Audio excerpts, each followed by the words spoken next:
ఢిల్లీలో ఘోర అగ్ని ప్రమాదం. హోటల్లో చెలరేగిన మంటలు. 21 మంది దుర్మరణం. మృతుల్లో 11 మంది విదేశీయులు. మరో 35 మందికి తీవ్ర గాయాలు. చూడండి, 19 మంది పరిస్థితి ఆందోళనకరం. అంతా పేద దేశాల నుంచి వైద్యం కోసం వచ్చిన వారే. ఆ హోటల్లో ఎందుకు స్టే చేస్తున్నారంట? వైద్యం కోసం వచ్చిరంట అక్కడికి. అసలు ఈ అగ్ని ప్రమాదం ఎలా జరిగింది చూడండి. ఆ ఈ ప్రమాదం మరో 35 మంది గాయపడ్డారు. వివిధ ప్రాంతాల్లో చికిత్స పొందుతున్న వారిలో 19 మంది పరిస్థితి ఆందోళనకరంగా ఉంది. ఉదయం 8 గంటల 50 నిమిషాల సమయంలో చెఫ్ ఎలక్ట్రిక్ స్టవ్ వెలిగించిన చిన్న సందర్భంలో ఈ మంటలు ఒక్కసారిగా చెలరేగాయి. హోటల్ అంతా వ్యాప్తించాయంట.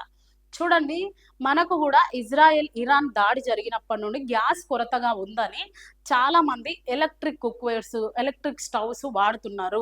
మన తెలంగాణలో చాలా మంది కూడా ఎలక్ట్రిక్ వస్తువులు వాడేటప్పుడు చాలా జాగ్రత్తగా ఉండండి. చెఫ్ ఎలక్ట్రిక్ స్టవ్ వెలిగించిన ఈ చిన్న సందర్భంలోనే ఇక్కడ చూడండి, వెలిగించిన సందర్భంలో మంటలు ఒక్కసారిగా చెలరేగిపోయాయి. అక్కడ ఏం జరిగిందంటే ఒకటే మార్గం ఉండడం వల్ల కొంతమంది పైనుండి కూడా దుంకడం జరిగింది. చూడండి, హోటల్ అంతా వ్యాప్తించాయి. సమాచారం అందుకున్న పోలీసులు, అత్యవసర సిబ్బంది ఘటన స్థలానికి చేరుకుని సహాయక చర్యలు చేపట్టారు. ప్రమాదం నుంచి 58 మందిని కాపాడినట్లు అధికారులు తెలియజేశారు.